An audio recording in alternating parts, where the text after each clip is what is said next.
When the Vienna International Film Festival offered the chance to see this visually stunning western on a big screen, I happily took the opportunity.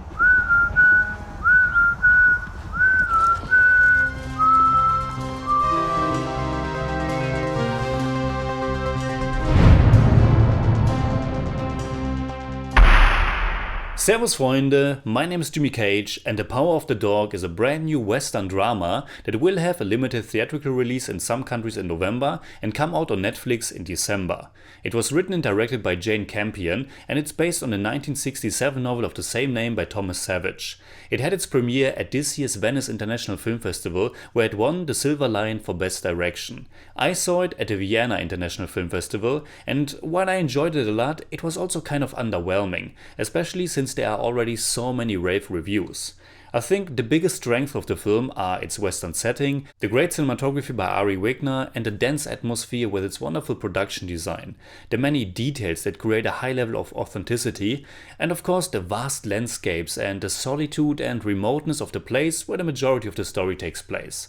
On top of that, the great cast and performances, with Benedict Cumberbatch in the lead and Jesse Plemons, Kirsten Dunst and Kodi Smit-McPhee in strong supporting roles. But the story itself and how the film tells it felt a bit lackluster.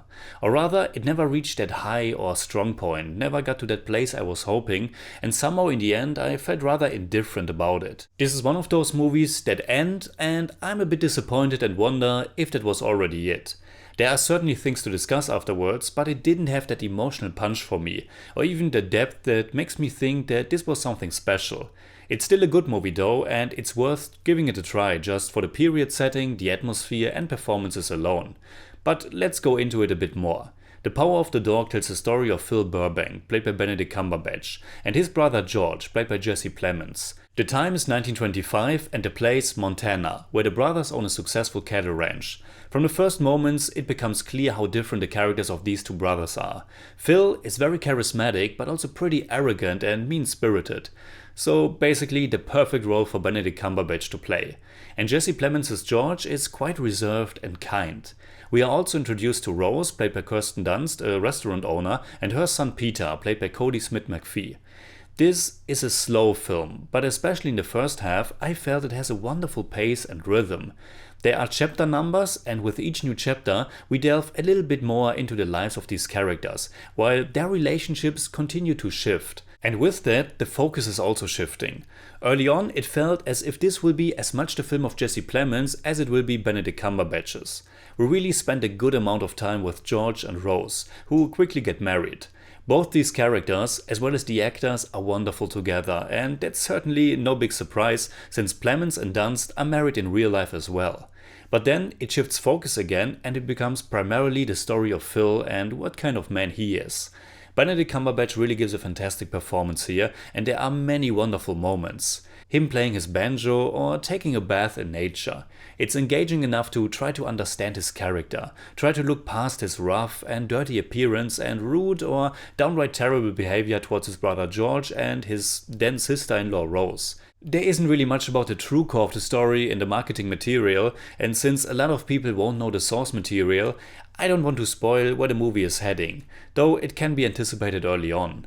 Unfortunately though, that specific side of the story, which is the main one, never really intensified as much as I was hoping for. It felt as if the movie kept a safe distance, and because of that I also felt rather distanced emotionally. The characters are interesting and the performances are great, but somehow it wasn't enough, and right when things are becoming tense, the movie ends. Which is probably also kind of the point, and it wants to make you think about it when you leave the theater, but for me it had a rather shallow note to it. I also didn't like or completely bought how the character of Rose was treated in the second half. She's on a pretty strong downward spiral, which felt a bit too sudden for me. The movie is about the psychological pressure and the cruelty in that household, yet there wasn't quite enough for me there to fully invest and fully believe all of it. It's still a good film, but I wanted more, and I thought the ending was neither particularly cathartic nor that thought-provoking. So in German I'd say, The Power of the Dog ist ein bildgewaltiges, großartig gespieltes Western-Drama, das mich aber leider in seiner psychologischen Komplexität und Tiefe doch etwas enttäuscht hat. I give The Power of the Dog 7 out of 10. It's more like 6.8, but I don't do that.